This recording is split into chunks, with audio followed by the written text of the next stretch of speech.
जय श्री कृष्ण। राधे राधे। आइए सुनते हैं पाप मोचनी एकादशी की कथा। अर्जुन ने कहा, हे कमल नयन, मैं ज्यों ज्यों एकादशियों के व्रतों की कथाएं सुन रहा हूँ, त्यों त्यों अन्य एकादशियों के व्रतों की कथाएं सुनने की मेरी जिज्ञासा बढ़ती ही जा रही है। हे मधुसूदन, अब कृपा कर आप चैत्र माह के कृष्ण पक्ष की एकादशी के विषय में बतलाइए। इस एकादशी का क्या नाम है, इसमें कौन से देवता का पूजन किया जाता है तथा इस व्रत का क्या विधान है। हे श्री कृष्ण, यह सब आप मुझसे विस्तार पूर्वक बताने की कृपा करें। भगवान श्री कृष्ण ने कहा, हे अर्जुन, एक बार यही प्रश्न पृथ्वीपति मांधाता ने लोमस ऋषि से किया था। जो कुछ लोमस ऋषि ने राजा मांधाता को बताया था वही मैं तुमसे कह रहा हूँ। राजा मांधाता ने धर्म के गुहात्म रहस्यों के ज्ञाता महर्षि लोमस से पूछा, हे ऋषि श्रेष्ठ, मनुष्य के पापों का मोचन किस प्रकार संभव है? कृपा कर कोई ऐसा सरल उपाय बताएं जिससे सहज ही पापों से छुटकारा मिल जाए। महर्षि लोमस ने कहा, हे नृपति, चैत्र मास के कृष्ण पक्ष की एकादशी का नाम पाप मोचनी एकादशी है। उसके व्रत के प्रभाव से मनुष्य के अनेक पाप नष्ट हो जाते हैं। मैं तुम्हें इस व्रत की कथा सुनाता हूँ, ध्यान पूर्वक श्रवण करो। प्राचीन समय में चैत्र रथ नामक एक वन था। उसमें अप्सराएं किन्नरों के साथ विहार किया करती थी। वहाँ सदैव बसंत का मौसम रहता था, अर्थात उस जगह सदा नाना प्रकार के पुष्प खिले रहते थे। कभी गंधर्व कन्याएं विहार किया करती थी, कभी देवेंद्र अन्य देवताओं के साथ क्रीड़ा किया करती थी। उसी वन में मेधावी नाम के एक ऋषि भी तपस्या में लीन रहते थे। वे शिव भक्त थे।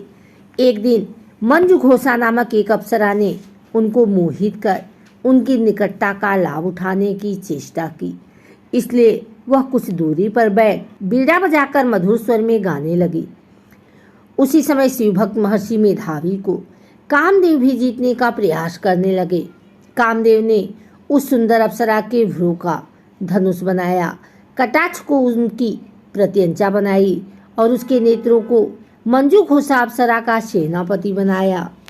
इस तरह कामदेव अपने शत्रु भक्त को जीतने को तैयार हुआ। उसी समय महर्षि मेधावी भी युवावस्था में थे और काफी हृष्ट-पुष्ट थे। उन्होंने यज्ञोपवीत तथा दंड धारण कर रखा था। वे दूसरे कामदेव के समान प्रतीत हो रहे थे। उस मुनि को देखकर कामदेव के वश में हुई मंजू घोषा ने धीरे धीरे मधुर बाणी से बीड़ा पर गायन शुरू किया तो महर्षि मेधावी भी मंजू घोषा के मधुर गाने पर तथा उसके सौंदर्य पर मोहित हो गए। वह अप्सरा मेधावी मुनि को कामदेव से पीड़ित जानकर उनसे आलिंगन करने लगी।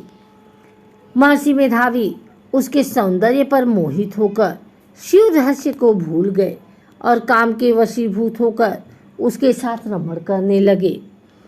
काम के वशीभूत होने के कारण मुनि को उस समय दिन रात का कुछ भी ज्ञान न रहा और काफी समय तक वे रमण करते रहे।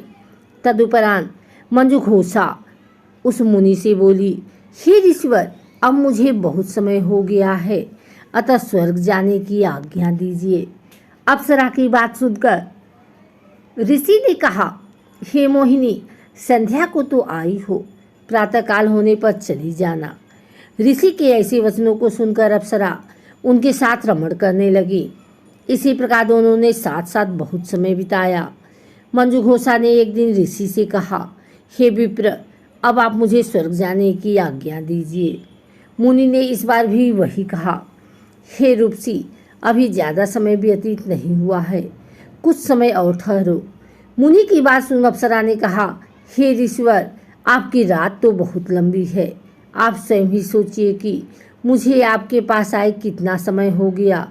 अब और ज़्यादा समय तक ठहरना क्या उचित है? अप्सरा की बात सुन मुनि को समय का बोध हुआ और वह गंभीरतापूर्वक विचार करने लगे। जब उन्हें समय का ज्ञान हुआ कि उन्हें रमण करते 57 वर्ष व्यतीत हो चुके हैं, तो उस अप्सरा को वह काल का रूप समझने लगे। इतना ज़्यादा समय भोग विलास में व्यर्थ चला जाने पर उन्हें बड़ा क्रोध आया। अब वह भयंकर क्रोध में जलते हुए उस तपनाश करने वाली अप्सरा की तरफ भ्रिकुटी तान कर देखने लगे। क्रोध से थरथराते स्वर में मुनि ने उस अप्सरा से कहा, मेरे तप को नष्ट करने वाली दुष्टा, तू महापापी और बहुत ही दुराचारी है। तुझ पर अधिकार है, अब तू मेरे श्राप से प्रेतनी बन जा। मुनि के क्रोधयुक्त श्राप से वह अप्सरा प्रेतनी बन गई। यह देख वह व्यथित होकर बोली, हे ईश्वर, अब मुझ पर क्रोध त्याग कर प्रसन्न होइए और कृपा कर बताइए कि इस श्राप का निवारण किस प्रकार होगा। विद्यमानों ने कहा है, साधुओं की संगत अच्छा फल देने वाली होती है और आपके साथ तो मेरे बहुत वर्ष व्यतीत हुए हैं, अतः अब आप मुझ पर प्रसन्न हो जाइए। अन्यथा लोग कहेंगे कि एक पुण्य आत्मा के साथ रहने पर मंजू घोषा को प्रेतनी बनना पड़ा। मंजू घोषा की बात सुनकर मुनि को अपने क्रोध पर अत्यंत ग्लानि हुई, साथ ही अपनी अपकीर्ति का भय भी हुआ। अतः प्रेतनी बनी मंजू घोषा से मुनि ने कहा, तूने मेरा बड़ा पूरा किया है, किंतु फिर भी मैं तुझे इस श्राप से मुक्ति का उपाय बतलाता हूँ। चैत्र मास के कृष्ण पक्ष की जो एकादशी है उसका नाम पाप मोचनी है। उस एकादशी का उपवास करने से तेरी प्रेतनी की देह भी मुक्ति मिल जाएगी। ऐसा कहकर मुनि ने उसको व्रत का संविधान समझा दिया। फिर अपने पापों का प्रायश्चित करने के लिए वे अपने पिता च्यवन ऋषि के पास गए। च्यवन ऋषि ने अपने पुत्र मेधावी को देखकर कहा, हे पुत्र, ऐसा क्या किया है तूने कि तेरे सभी तप नष्ट हो गए हैं, जिससे तुम्हारा समस्त तेज मलिन हो गया है।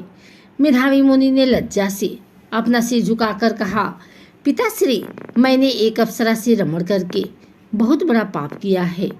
इसी पाप के कारण संभवतः मेरा सारा तेज और मेरे तप नष्ट हो गए हैं। कृपा करके आप इस पाप से छूटने का उपाय बतलाइए। ऋषि ने कहा, हे पुत्र, तुम चैत्र माह की कृष्ण पक्ष की पाप मोचनी एकादशी का विधि तथा भक्तिपूर्वक उपवास करो। इससे तुम्हारे सभी पाप नष्ट हो जाएंगे। अपने पिता च्यवन ऋषि के वचनों को सुनकर मेधावी मुनि ने पाप मोचनी एकादशी का विधि पूर्वक व्रत किया। उसके प्रभाव से उनके सभी पाप नष्ट हो गए।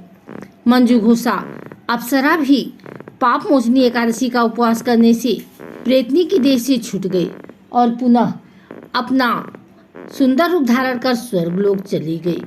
लोमस मुनि ने कहा, हे राजन, इस पाप मोचनी एकादशी के प्रभाव से समस्त पाप नष्ट हो जाते हैं। इस एकादशी की कथा के श्रवण और पठन से 1000 गोदान करने का फल प्राप्त होता है।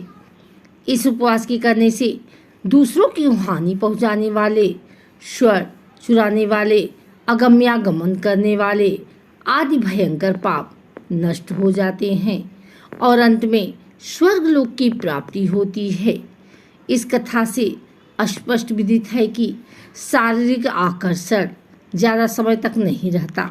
शारीरिक सौंदर्य के लोभ में पड़कर मेधावी मुनि अपने तप संकल्प को भूल गए। यह भयंकर पाप माना जाता है, परंतु भगवान श्री हरि की पाप मोचनी शक्ति इस भयंकर पाप कर्म से भी सहज ही मुक्ति दिलाने में सक्षम है। जो मनुष्य सत्कर्मों का संकल्प करने के बाद लोभ, लालच और भोग विलास के वशीभूत होकर अपने संकल्प को भूल जाते हैं, वे घोर नरक के भागी बनते हैं।